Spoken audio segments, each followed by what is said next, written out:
Hello guys, welcome to घमासान। मैं हूं आपके साथ दीक्षा और आज हमारे साथ मौजूद हैं डॉक्टर निशा जोशी। मैम के बारे में मैं आपको बता दूं कि मैम पीएचडी होल्डर हैं योगा एंड फिलोसॉफी में और योगा के क्षेत्र में कई सालों से काम कर रहे हैं। तो हम मैम से जानते हैं योगा के बारे में, साथ ही किस तरह से उनकी जर्नी स्टार्ट हुई और अब वो लोगों के लिए क्या क्या कर रही हैं, इसके बारे में भी हम मैम से जानेंगे। मैम, बहुत स्वागत है आपका। सबसे पहले तो मैं यही सवाल करना चाहूँगी कि योगा एक तरह से आध्यात्मिक चीज़ हो जाती है, तो इसके प्रति आपका झुकाव कब हुआ?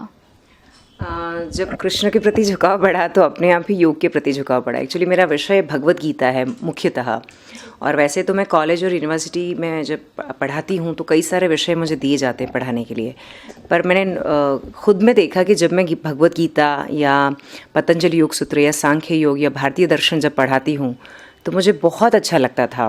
फिर सोचा कि पीएचडी कर ली जाए। जब मैं पढ़ाती हूँ तो मुझे आनंद आने लगा, तो फिर पीएचडी करने के कारण फिर योग में मेरा रुझान या एक बोले कि जो आपका रुचि होती है वो रुचि मेरी बढ़ने लगी और फिर मैं योग में ही इस प्रकार आगे अपनी यात्रा को मैंने पूरा किया या कर रही हूँ। अभी यात्रा तो चल रही है मेरी जी। पीएचडी के बारे में तो हम सभी जानते हैं, इसके अलावा योगा से रिलेटेड ही आपका पूरा एजुकेशन रहा है? बेसिकली मेरा जो शुरुआत है वो दर्शन शास्त्र से रही, फिलॉसफी से। उसके बाद दर्शन का एक भाग होता है योग, एक्चुअली एक छोटा सा हिस्सा, तो छोटा तो नहीं बोल सकते लेकिन उसके अंदर आता है योग दर्शन।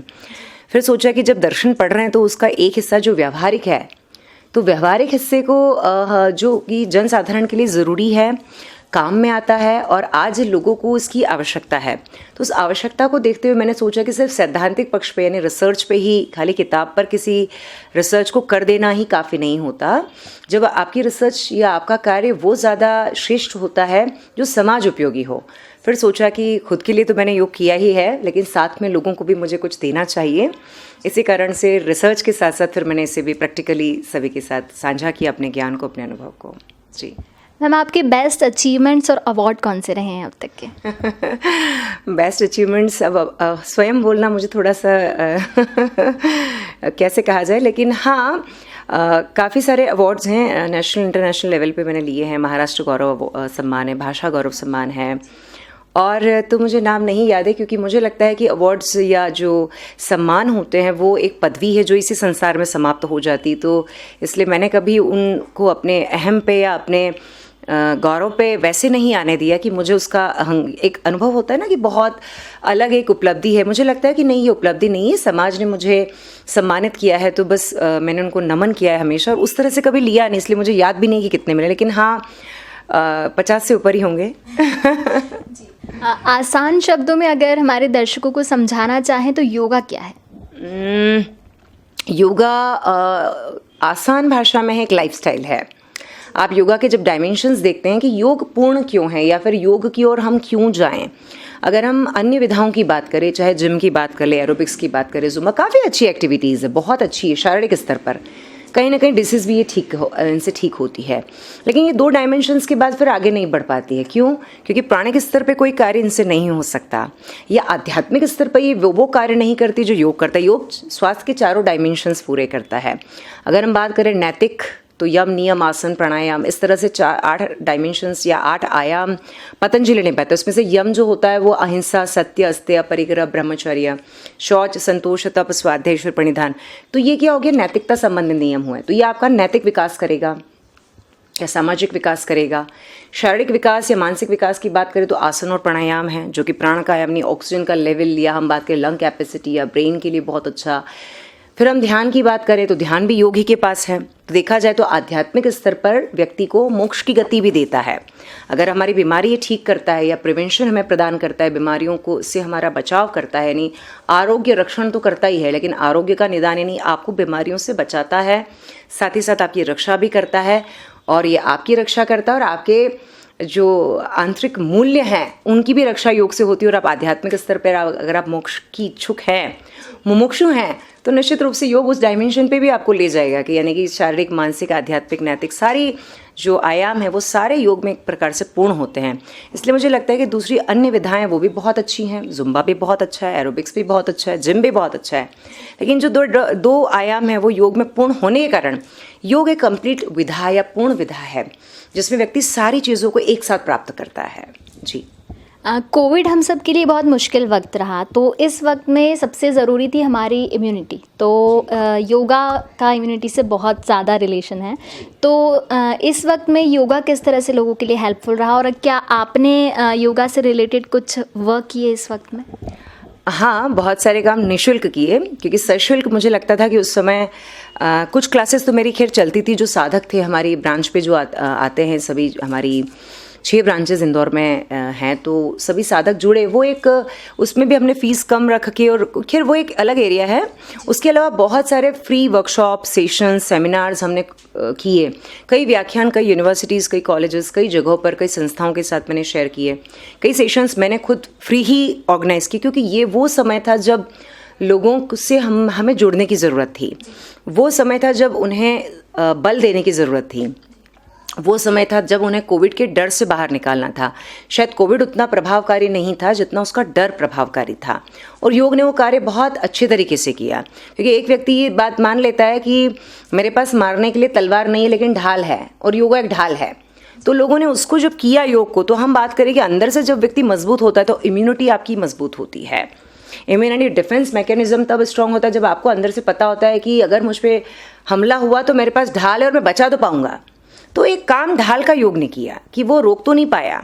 ऑब्वियसली वो वायरस इतना डेंजरस था कि हम जानते कि साइंटिस्ट जहाँ कुछ नहीं विज्ञान कर पाया, निश्चित रूप से योग कर पाएगा, लेकिन उसकी कोई रिसर्च नहीं थी हमारे पास कि कितना कर पाएगा। लेकिन ये पक्का था कि वो इम्यूनिटी को बहुत अच्छा रखता है, क्योंकि WBC जो सेल्स है उसकी मात्रा, उसकी संख्या बढ़ती है। आपके जो वाइटल ऑर्गन्स हैं उनकी फंक्शनिंग अच्छी करेगा, उनकी मसाज अच्छी करेगा, हमारे शरीर का रक्त संचार अच्छा करता है। स्ट्रेस लेवल, कार्टिसोल हार्मोन को ये कम, मतलब उसका जो स्त्राव बढ़ता है, यानी बैलेंस रखना ज़रूरी होता है। तो ऐसी कई सारी चीज़ें योग में थी कि वो हमारे पूरे शरीर का जो एक बात करें कि बैलेंस होना चाहिए था, चाहे वो हार्मोन्स हो, चाहे वो कोई ऑर्गन हो, चाहे हार्ट से रिलेटेड कोई प्रॉब्लम हो, या और भी कोई श्वास, स्पेशली ऑक्सीजन लेवल। तो प्राणायाम या जो मेडिटेशन है उसमें ऑक्सीजन लेवल बहुत अच्छा होता है। तो इस प्रकार से हम बात करें तो योग ने काफ़ी उच्च स्तर तक कोविड में मदद की है लोगों की, और काफ़ी लोगों, योगा टीचर्स को भी हुआ इस समय में, ऐसा नहीं कि नहीं हुआ। हम ये नहीं कह सकते कि नहीं हुआ, वायरस है, आ जाता है, आ गया लोगों में, लेकिन बहुत जल्दी रिकवरी हुई। जिन्होंने योग, जो लोग कर रहे थे, है ना, और जो टीचर्स थे उनमें से भी कुछ लोगों को हुआ। यहाँ नहीं हुआ, लेकिन देश में कहीं सुनने में आया भी था, लेकिन बहुत जल्दी वो बाहर निकल आए इस स्थिति से। जी, योगा को देश कहें या विदेश में कहें, आप किस तरह से लोगों तक पहुँचा रही हैं? क्या कोई संस्था है जिसके ज़रिए योग लोगों तक पहुँच रहा है? हाँ, एक तो मेरा खुद का एकेडमी, निशा जोशी योगा एकेडमी, लेकिन ये इंदौर स्तर पर या भारत के स्तर पे कई जगह पर है। ऐसे अलग अलग जो मेरे शिष्य हैं, जो स्टूडेंट्स हैं, वो लोग ले जा चुके हैं। लेकिन योग गंगा रिसर्च फाउंडेशन एक मेरा NGO है, वो सारी सेवाएं निःशुल्क दे रहा है। जैसे अभी 7 मार्च आ रहा है, तो महिला दिवस के उपलक्ष्य पे हम लोग एक नेशनल सेमिनार कर रहे हैं लाइफ मैनेजमेंट पे, और उसी के साथ में हमारा एक नेशनल अवार्ड हो रहा है, जिसमें अगर आप मुझे सुन रहे हैं अभी, तो सारी महिलाओं के लिए बिल्कुल निःशुल्क है। मैं चाहूँगी कि एक प्लेटफॉर्म हमने बनाया है, आप और मैं मिलकर उसको और आगे बढ़ाएं, और हर महिला अधिकारी है अपने आप को नॉमिनेट करने के लिए। अगर उसने काम किया और उन्हें लगता है कि उन्हें पहचान नहीं मिल रही है, या पहचान है पर एक पूर्ण रूप से वो बता नहीं पा रही अपनी शक्ति को, तो मैं चाहूँगी कि इस अवार्ड फंक्शन से या उस अवार्ड से, उस सेमिनार से ज़रूर जुड़े, और अपने आप को नॉमिनेट करके इस सम्मान को ले करके मुझे सम्मानित करें। यानी मेरे कार्य को वो और उच्च बनाएंगे अगर आप इस सम्मान को लेते हैं तो। जी, स्वस्थ और सुखी जीवन जीने के लिए किसी भी व्यक्ति की दिनचर्या कैसी होनी चाहिए, ये आप बेहतर बता सकती हैं क्योंकि आप योगा से जुड़ी हुई हैं। स्वस्थ सुखी रहने के लिए तो सबसे पहले आत्मसंतोषी होना बहुत ज़रूरी है। ये भगवान कृष्ण ने गीता में भी कहा है कि कर्म किए जब फल की इच्छा नहीं करनी चाहिए, क्योंकि जब हम किसी फल से कार्य करते तो आसक्ति आती, और आसक्ति आती मतलब दुख उत्पन्न होता है। तो अगर मैं एक शिक्षक हूँ और मेरा कार्य है पढ़ाना, तो मेरी आसक्ति नहीं होनी चाहिए कि पढ़ाने के बाद मुझे क्या प्रतिफल मिलेगा। बस मेरा कार्य है कि मेरा कर्म है पढ़ाना, और उसको मुझे अपनी पूरी ईमानदारी से, पूरे 100% जो अंदर का मेरा एक शिक्षक है, उसे अपने पूरे कर्म को 100% संदर्भ, मतलब अपना पूरा 100% देना चाहिए।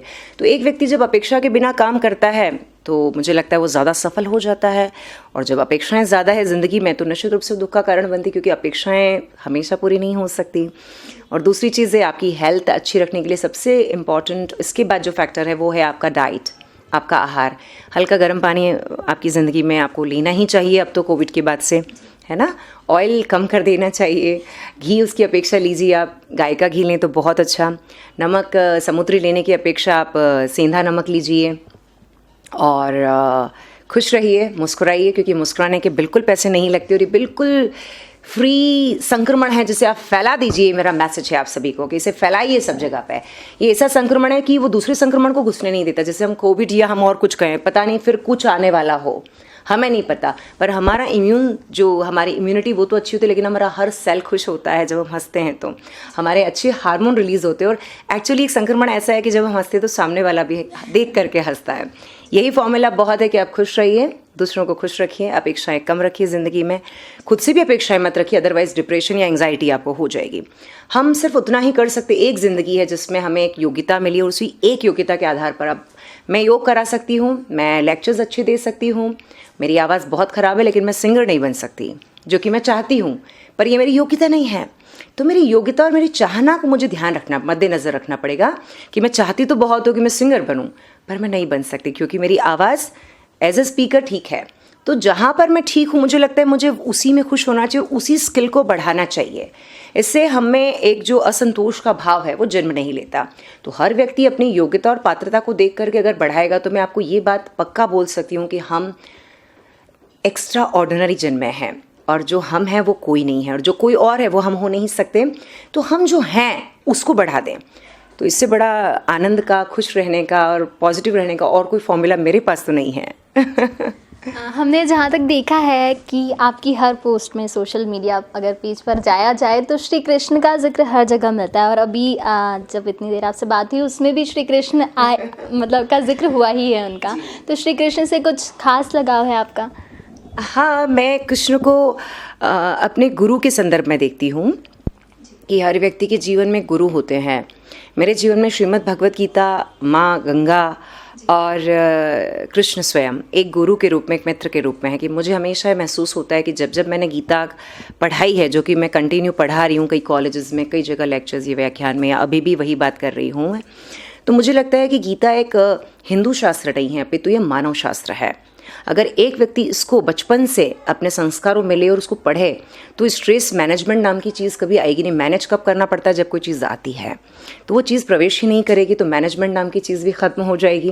कि तनाव का प्रबंधन करने के लिए हम योग कर रहे हैं, या कुछ जो बातें हैं भगवत गीता की, वो इतनी अलग है, इतनी विलक्षण है कि वो दूसरी जगह कहीं देखने को नहीं मिली मुझे।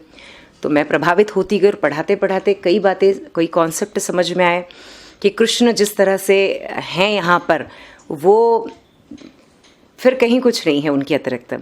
तो जब कृष्ण ने गीता का आख्यान किया, तब मुझे लगा कि ये एक जन साधारण का शास्त्र है, और अगर इसका अध्ययन कर लिया जाए या इसका एक श्लोक भी ले लिया जाए, कर्मण्येवाधिकारस्ते मा फलेषु कदाचन मा कर्म फल हेतुर्भुः मा तसंगोऽस्तव कर्मणे, इतना भी ले लिया जाए, सिर्फ यही ले लिया जाए, यही सिर्फ 700 श्लोक है, 18 अध्याय हैं, लेकिन इन 700 श्लोकों में एक श्लोक भी अगर व्यक्ति लेता है, तो मैं पक्का कहती हूँ कि मोक्ष लेने की ज़रूरत नहीं है, मोक्ष पाने की अवस्था भी नहीं है, मोक्ष तो प्राप्त होता है। इसी जीवन में रहते हुए हम अच्छे कर्म करते हैं, हम अपने लिए तो हम जीते ही हैं, लेकिन हम जब दूसरों के लिए जीना आरंभ करते हैं, और जब हम प्रेम में आ जाते हैं, प्रेम में हो जाते हैं, जब हम सबके लिए मुस्कुराना सीख जाते हैं, जब हम स्पेसिफिक ये नहीं है कि ये मेरा अपना है तो मैं मुस्कुराऊँ, तो इस तरह से हम जब गीता पढ़ते तो ये सारी बातें वहाँ से आपके भीतर प्रवेश करती है, और आप बिल्कुल एक अलग व्यक्तित्व हो जाते हो, आपका जीवन पूरा बदल जाता है। क्योंकि वहाँ काउंसलिंग ही चल रही है पूरे टाइम पर। अर्जुन पूछ रहे हैं, कृष्ण बता रहे हैं, अर्जुन को बस एक प्रश्न, और भगवान ने अपनी साइड से 450 समथिंग श्लोक अपनी तरफ से बताए हैं, उनको आवश्यकता नहीं थी। वो 74 समथिंग 84 प्रश्न पूछे अर्जुन ने, और बाकी सारे उत्तर भगवान कृष्ण ने दिए। 574, मेरे को अभी संख्या कंफर्म मतलब पक्का ध्यान में नहीं है, पर समथिंग 500 से ऊपर श्लोक उन्होंने बोले। ऐसा क्यों हुआ? क्योंकि जब एक शिष्य या आपका छात्र, ये मैं हर शिक्षक को बताना चाहूँगी कि जब आपका छात्र आपसे प्रेम से, जिज्ञासु भाव से अर्जुन मन के पूछते, तो हमें कृष्ण होना चाहिए। हमारे पास उनसे 5 गुना जवाब होने चाहिए। और ये वहाँ से मैंने सीखा कि टीचर कैसा होना चाहिए, कि टीचर कृष्ण जैसे होना चाहिए। और तो मेरा उस रिलेशन में विश्वास हो गया उसी दिन से कि गुरु और शिष्य, माँ और पुत्र जैसा ही संबंध होता है। अगर उसको ठीक से एक गुरु मिल जाए और गुरु को एक शिष्य मिल जाए, तो यहाँ पर गीता दूसरी बार भी आ सकती है, यानी भगवत गीता फिर से आ सकती है। यानी हम वो सभी गुरु हो सकते हैं कि कृष्ण ने वहाँ पर अर्जुन को सिखाया, उसी गीता को आप और मैं मिलकर भी अपने शिष्यों को दे करके उसे उस विषाद योग, जो प्रथम अध्याय अर्जुन विषाद योग है, तो उस अर्जुन विषाद से जहाँ गीता आरंभ हो सकती है, एक नेगेटिव वर्ड है, समझिए कि नेगेटिव वर्ड से भगवत गीता आ सकती है, तो किसी भी नेगेटिविटी में कहीं से भी हम बाहर आ सकते हैं। ये गीता से हमने सीखा। तो मेरा तो यही सबको कहना है कि हर गुरु कृष्ण जैसे हों, और शिष्यों को भी ये चाहिए कि वो अर्जुन बने और प्रणाम करें अपने गुरु को, उनका सम्मान करें और सरेंडरिंग करें। समर्पण के साथ अगर आप झुकते हैं अपने गुरु के सामने, तो निश्चित रूप से गुरु आपको 5 गुना ज़्यादा ही गीता के समान ज्ञान देता है। इसलिए कृष्ण मेरे जीवन में ऐसे प्रवेश हुए, तो अब गुरु और आराध्य देव बन गए हैं मेरे। जी मैम, आप एक सक्सेसफुल महिला हैं, तो वुमेन एम्पावरमेंट के बारे में आपका क्या ख्याल है? देखिए, मुझे सफलता की कोई परिभाषा वैसे समझ में नहीं आती, मैं सच बता रही हूँ आपको। मुझे आप सभी कहते हैं कि सफल, मुझे लगता है मेरी सफलता मेरी संतुष्टि कि अभी मैं गीता अभी पढ़ाऊँगी 1:20 पे मेरा लेक्चर शुरू होगा government arts and commerce college में, और मैं तब सबसे ज़्यादा संतुष्ट और सफल होती हूँ जब मैं हर दिन पढ़ाती हूँ। ये मेरी सफलता है। तो मेरा संतोष अन्य के संतोष से अलग होगा, क्योंकि हम सबकी सफलताएँ अलग है। कोई बहुत पैसा पाके सफल है, कोई नाम पाके सफल है, कोई अपना काम करके सफल है, यानी सफलता हम सबके अलग अलग है, पैरामीटर्स अलग है ना। तो मेरी सफलता थोड़ी सी आध्यात्मिक ज़्यादा है, कि मेरी सफलता इतनी ही है कि मैं संतुष्ट होती हूँ अपने कार्य को करके, क्योंकि कर्मण्येवाधिकार रस्ते वाला श्लोक जो था वो लाइफ का मूल मंत्र है मेरा, कि कर्म करना चाहिए। व्यक्ति जब फलाशक्ति में उलझता है तो सफलता जो हम सोच रहे हैं, मान लेते हैं हम नाम चाहते हैं, तो नाम के पीछे भाग रहे, तभी तो हम अपना 100% नहीं दे पा रहे हैं ना, क्योंकि हमारे दिमाग में एक चीज़ कार्य कर रही है, ये मुझे चाहिए, फिर एक डर काम करेगा, अगर नहीं मिला तो नहीं मिला तो फिर क्या होगा, डिप्रेशन आएगा। तो जो आपका 100% था वो परसेंटेज कम हो चुका है, क्योंकि आप डर के साथ काम कर रहे हैं। मैं कहती हूँ डर के साथ नहीं, साहस के साथ, प्रेम के साथ, और इस ऊर्जा से काम करेगी। जो आप कर रहे हैं वो एक्स्ट्रा ऑर्डिनरी है, जो आप हैं वो कोई और हो ही नहीं सकता, क्योंकि आप एक हैं, अकेले। आप जैसा पूरे यूनिवर्स में कोई नहीं है, आप अकेले भगवान ने आपको भेजा है। आप सोचिए अंदर से कि आप क्या है। बस यही वुमेन एम्पावरमेंट है कि एक हर महिला को ये सोचना चाहिए अंदर से कि वो माँ है, क्योंकि वो सृजन करती है जो पुरुष नहीं कर सकते, लेकिन पुरुष भी श्रेष्ठ है। इसका अर्थ ये नहीं कि हम पुरुष को नीचे रख रहे हैं, हम बराबर हैं। अगर नर हैं तो नारायणी भी उन्हीं के साथ है, और नारायणी नर के बिना भी अधूरी है, वैसे ही नर भी नारायणी के बिना अधूरा नहीं। हमें एक दूसरे के पहिए बने। तो मुझे लगता है कि एक पुरुष या महिला के लिए सबसे बड़ा ये है कि हम एक दूसरे का जब साथ देते हैं तो एक महिला आगे बढ़ जाती है। अगर घर से हमें साथ नहीं मिलता है तो मुझे नहीं लगता कि एक महिला बच्चों के साथ, घर के साथ, परिवार के साथ, समाज के साथ, जो समाज की रीतियां हैं उनके साथ कोई महिला आगे बढ़ेगी। तो मेरा तो अनुरोध है कि विमेन एम्पावरमेंट, हम चाहते हैं कि हमारी नारियां, हमारी बेटियां आगे बढ़े, तो समाज के जो घर के हमारे बड़े हैं, हमारे पिता, हमारे भाई, हमारे काका, हमारे घर जो हमारे पति हैं, वो सब हमारा साथ दें और उस शक्ति को पहचानें, उस बल को पहचानें। ये निशा सिर्फ BA पास थी, उसको जो बल मिला है वो मुकेश जोशी जी नाम के एक नर नहीं, वो मेरे लिए नारायण हैं, मेरे कृष्ण हैं। वो उन्होंने मुझे बनाया कि आज आप मेरा इंटरव्यू लेने के लिए यहाँ तक आए, क्योंकि मैंने तो कभी सफलता के लिए काम ही नहीं किया। हम तो योग वाले, अगर ये सोच लिया तो योग खत्म हो जाएगा कि हमें कुछ चाहिए में तो असफलता है, चाहिए ही तो असफलता होती है व्यक्ति की। असफलता का क्या अर्थ है? असफलता का अर्थ ये कि आपको चाहिए होता है और आपको नहीं मिलेगा तो ये आप असफल हो गए। नहीं, हमें कुछ नहीं चाहिए, सिर्फ हमें पता है कि हमें क्या करना है, और जो करना है उसको हम बेस्ट देते हैं। और जब वो बेस्ट देते हैं तो आप यहाँ आके इंटरव्यू लेते हैं। फिर हमें कुछ करना कहाँ पड़ा, आप ढूंढते मुझे आई हैं, मैंने आपको फ़ोन नहीं किया ना, हो गई सफलता। अगर मैंने सोचा होता कि मुझे मीडिया में जाना है, मेरा इंटरव्यू होना चाहिए, लोग मुझे फॉलो करें, मैं लिटरली फेसबुक पे जब मैंने फर्स्ट पोस्ट डाली, अगर आप देख रहे हो तो आप ज़रूर, तो शायद 2 लाइक मिले, तो मुझे पता ही नहीं था 2 भी होती हैं, 2 में भी खुश, 8 है उसमें भी खुश। फिर कभी पब्लिक पोस्ट नहीं होती, फ्रेंड होता है तो पता ही नहीं कि फ्रेंड मतलब कम लोगों तक पहुंचता है, किसी ने बता दिया ये कर लो। समझिए सफलता कहाँ पहुंची। एक दिन पता लगा कि लोग फॉलो करने लगे हैं। हमने अपने जोशी साहब से पूछा कि फॉलो क्यों करते हैं हमें, मतलब फॉलो क्या होता है, हमें नहीं पता ना। फॉलो तो होता ही नहीं था, पहले तो 2 लाइक मिलती थी, या लोग एक आध कमेंट कर दिए तो ठीक है, लाइक वैसा। फिर पता चला कि आपकी जो व्यक्तित्व है ना उसको लोग फॉलो करते हैं, आपकी बाह्य खूबसूरती को नहीं। मैं तो खूबसूरत भी नहीं हूँ देखा जाए तो आपकी जो इनर ब्यूटी है, आपका जो काम है, वो काम लोग समझने लगे और उसकी रिस्पेक्ट करने लगे और शायद उसको फॉलो करने लगे। तो मैं सबको बोलूँगी, महिलाओं को नहीं, सबको, कि ये दिमाग में नहीं रखना चाहिए कि मैं सफल कितना होऊंगा, मैं होंगी कि नहीं होंगी, मुझे करना चाहिए कि नहीं। बस मुझे इतना कृष्ण से समझ में आया कि धर्म है ये अर्जुन युद्ध का, तुम क्षत्रिय हो और तुम्हारा काम इस समय में एक ही है, लड़ना। तुम ये मत सोचो कि इससे क्या परिणाम होंगे, परिणाम में तो प्रॉब्लम है। अभी सारे अस्त्र और शस्त्र तो तुम लेकर आए, तैयारी तो तुम्हारी ज़बरदस्त है, तो क्यों सोच रहे हो कि हारोगे और जीतोगे? हार जीत छोड़ दो। बस यही मैंने ले लिया जीवन में, तभी तो कृष्ण जीवन में आ गए कि अगर ये छूट गए तो मैं भी सोचूंगी मुझे स्टार होना है, मुझे 2 मीडिया वालों से अब खुद बात करने की, मेरा इंटरव्यू लो, मुझे फेमस करो। नहीं, मेरी थियोरी में नहीं आता ये मेरे प्रिंसिपल्स में भी नहीं आता, मेरे एथिक्स में भी नहीं आएगा, क्योंकि मुझे सिर्फ एक ही थियोरी पता है गीता की, कि मेरे कृष्ण ने मुझे ये कहा है हमेशा कि सिर्फ कर्म करना, परिणाम तो मैं दूंगा, कर्म फल मेरे हाथ में। तेरे हाथ में जो चीज़ नहीं उसके बारे में तुम सोचते क्यों हो? तो फल तो मेरे हाथ में है नहीं, लेकिन मेरे हाथ में सिर्फ जो चीज़ें हैं, मैं पढ़ा सकती हूँ अपने बच्चों को, तो मैं बहुत सारे बच्चों को निःशुल्क, हजारों, पता नहीं कितने हजार बच्चे फ्री पढ़ चुके हैं। कई योगा टीचर्स बन चुके, कई आईएएस बन गए हैं, एक्चुअली दर्शन शास्त्र पढ़ाया मैंने कई। अब वो कौन क्या, ये तो वो हो जाता है कि आप अहंकार करते हो अपनी, इसीलिए मैंने आपको अवार्ड टाइम पे बोला कि मुझे गिनती नहीं की, 50 होंगे और शायद ज़्यादा भी हो सकते हैं, 150 भी हो सकते हैं, बहुत सारे, घर में जगह नहीं है अब। और अब मैं अवार्ड मना कर देती हूँ कि नहीं, आप मुझे हटने दीजिए, अब ये जो नई जनरेशन आई है आप उन्हें दीजिए। क्यों? क्योंकि जब तक मैं नहीं हटूंगी, जब तक मेरे अंदर ये लालच है कि मुझे अवार्ड मिलना चाहिए, मुझे सम्मान मिलना चाहिए, तब तक कोई अन्य नहीं आ पाएगा, जब तक ये निशा नहीं हटेगी। तो ये गीता ने सिखाया मुझे कि परिवर्तन संसार का नियम, और आपको स्वयं दूसरों के लिए हटना चाहिए। उस हटने से ही, यही तो सम्मान हुआ आपका। सबसे बड़ा सम्मान उसका होता है कि जिसने उस पद को छोड़ा और दूसरों को दिया कि नहीं, मैं जितना पात्र हूँ उतना दूसरा भी पात्र है ना। तो हर व्यक्ति तो निशा नहीं है कि उतना साहस जुटा ले, लेकिन उस साहस को बढ़ाने के लिए निशा को हटना पड़ेगा कई जगह से। तो मुझे लगता है कि सम्मान बहुत छोटी चीज़ होती है, वो तो लोग बहुत प्रेम करते हैं, उन्होंने मुझे दे दिया, मैं छोटी सी इंसान को, ये उनका बड़प्पन रहा कि उन्होंने अप्रिशिएट किया, तो उन सबको तो धन्यवाद मैं फिर से दूंगी। लेकिन अब मेरा ये रहता है कि मेरी अपेक्षा, मैं हमेशा ये कह देती हूँ, सबसे अनुरोध कर देती हूँ कि आप अब मेरे बाद वालों को दीजिए, ज़्यादा अच्छा, उनके लिए ज़रूरी है, उनको मोटिवेशन मिलेगा और प्रेरणा लेंगे वो, और हम सब मिलके फिर पूरे देश को, क्या पूरे यूनिवर्स को तो नहीं बोल सकती हूँ, लेकिन मानव जाति को अच्छे से योग करवा पाएंगे। और एक नई जनरेशन, जो नई जनरेशन आ रही है, उसमें डिप्रेशन, एंग्जाइटी जैसी चीज़ों पे मैं काम कर रही हूँ कि वो नहीं आना चाहिए। ये पद ही तो है, जो सारा लालच ही तो है जो व्यक्ति को पीछे कर रहा है, और ये हटाने के लिए आपको एक एग्जाम्पल बनना पड़ेगा। हमें हटना चाहिए और दूसरों को मौका देना चाहिए। जी, आपने अभी बात की कि न्यू जनरेशन को मौका देना चाहिए, तो इसी से रिलेटेड मैं पूछना चाहूँगी कि न्यू जनरेशन के लिए योगा में कितना स्कोप है?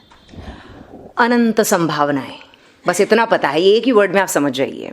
अनंत इन द सेंस कि जब मैं आई तो बीए करके आई और आगे पढ़ाई हुई, बहुत बड़ी यात्रा है, कभी फिर डिस्कस करेंगे हम इसको। लेकिन मुझे लगता है कि अगर मेरे जैसा साधारण व्यक्ति ये काम कर सकता है, तो नई जनरेशन में तो बहुत सारा उत्साह और ऊर्जा, और उनके पास समय भी है। मैं 32-33 साल में मैंने पढ़ना शुरू किया था। अब आप सोचेंगे कि आप बचपन से करती होंगी, लेकिन ये ईश्वर कृष्ण की कृपा है कि वो साधना या ईश्वर का आशीर्वाद रहा, या उनका बहुत परम कृपा है कि उनकी कृपा से मैं कर पाई हूँ, वरना मैं बहुत तुच्छ छोटी इंसान हूँ। लेकिन जनरेशन जो अब मैंने तो कर लिया, ठीक है, लेकिन नई जनरेशन के पास उम्र भी है। अगर 18 साल की एज से आप आते हैं या बचपन से आप योग कर रहे हैं, तो आपका शरीर बहुत ज़बरदस्त, एक कहते हैं कि विकास होता है, शारीरिक विकास और मानसिक विकास, उसके साथ आध्यात्मिक विकास भी आपका हो रहा होता है। तो जो आज की समस्या है, नशा है ना, और बहुत सारी चीज़ें जो मैं कैमरे पे नहीं बोलना चाहूँगी, कई सारी ऐसी परंपराएं हैं जिन्होंने प्राचीन परंपराओं को तोड़ करके एक नई चीज़ दिशा में जा रहा है समाज में। सोचती हूँ कि खिलाफ वर्ड नेगेटिव होता है, ये तो मैं नहीं कहूँगी, मैं खिलाफ कभी भी किसी के नहीं हूँ, खिलाफ नहीं हूँ। मैं कहती हूँ कि जो प्राचीन है वो वैज्ञानिक है, वो संस्कृति है, वो धरोहर है, उसे संभालना आज के युवा की आवश्यकता है, वरना भारत भारत नहीं रहेगा, और भारत को भारत बनाएगा युवा। तो उसे इस भारत भारती की सेवा करनी है, तो अपनी संस्कृति से जुड़े रहना है। इससे ज़्यादा मैं और कुछ नहीं कहना चाहूँगी। तो योग कल्चर तो है ही, क्योंकि वो आपको आध्यात्मिक रखता है, आपको मेंटल डिसऑर्डर्स नहीं होने देता, आपके शरीर में कई बीमारियों को आने ही नहीं देता है। कई सारी बीमारियां हैं ऐसी, और हो गई तो उन्हें दूर करता है। तो हर तरह की पैथी भी योग है, शास्त्र भी है, शस्त्र भी। युद्ध करना चाहें तो आप कर सकते हैं, आत्मिक बल इतना प्रबल कर देता है, वो आध्यात्मिक बल इतना प्रबल कर देता है, आप जो चाहे वैसा युद्ध लड़िए उसके सहारे। तो आप देखा जाए तो मुझे लगता है कि हर घर में हर बच्चे को हर स्कूल में अनिवार्य शिक्षा के रूप में योग का एक पेपर मतलब डराना नहीं, प्रैक्टिस में होना चाहिए। बेटा आपको पूरे साल करना है इसको, इससे बच्चा खुद अनुभव करेगा, वो बड़ा होगा तो उसे पता है कि वो क्या कर रहा है ना। तो उसके अनुभव स्वानुभव जब लेगा तो देश को आगे बढ़ाने में या युवाओं को करियर के क्षेत्र में लें तो भी हर व्यक्ति जब है तो बाहर के जो कंट्रीज़ हैं वहाँ योग शिक्षक भारत के जब पहुँचेंगे तो वो संस्कृति लेकर पहुँचेंगे। जो विदेशी सीखते हैं वो सीख के तो जाते हैं लेकिन फिर भी वेद उपनिषद लेके नहीं जाते हैं, गीता लेकर नहीं जाते हैं, अंशतः ले जाते हैं, लेकिन आपकी तो आत्मा में है गीता, आपकी तो जेनेटिक्स, आपके तो रक्त में गीता है या योग है। तो हमें तो सिर्फ इतना करना है कि खुद भी करना है और एज ए करियर आप लेते हैं तो पूरा विश्व, इतने सारे देश हैं, आप कहीं पे भी योग शिक्षक अगर बनते हैं तो जो सम्मान योग शिक्षक का होता है वो बहुत ही अलग तरह का है। ऐसा नहीं है दूसरे सब शिक्षकों का, शिक्षक तो सम्मानीय है, पूजनीय है, पर योग शिक्षक इस संदर्भ में थोड़ा सा ज़्यादा है कि उसे स्वास्थ्य लाभ भी हो जाता है ना, और आध्यात्मिक लाभ भी प्राप्त होते हैं। तो एक अर्निंग के संदर्भ में हम देखें तो योग एक बहुत बड़ा एक बोलें कि प्लेटफॉर्म है जहाँ पे योगा एक सही तरीके से जीविकोपार्जन का साधन है, एक अच्छी साधन है आपको अर्जन करने का धन को, और उसी के साथ लेकिन लिमिट में, मैं फिर ये कहूँगी कि लिमिट होनी चाहिए धन अर्जन की भी, ज़्यादा नहीं, आपको चाहिए उतना कीजिए, संतोष तो रखना होगा, लेकिन उसी के साथ नाम भी है। देखिए आप यहाँ बैठे हैं कि नहीं, तो नाम तो है ही, दाम भी है, पैसे तो आपका एक अच्छा साधन है। आपने गलत कुछ नहीं कहा, आप सुबह से किसी को योग करा रहे थे और उसके बदले में आपको एक अच्छा धन मिला, अर्थ मिला है। ये अर्थ कितना अच्छा है, आपके बच्चों को जब इससे शिक्षा मिलेगी, इस अर्थ का आप भोजन करेंगे तो प्रभाव कितना अच्छा डालेगा। तो योग अर्थ के संदर्भ में श्रेष्ठ है और कर्म तो है ही बहुत अच्छा।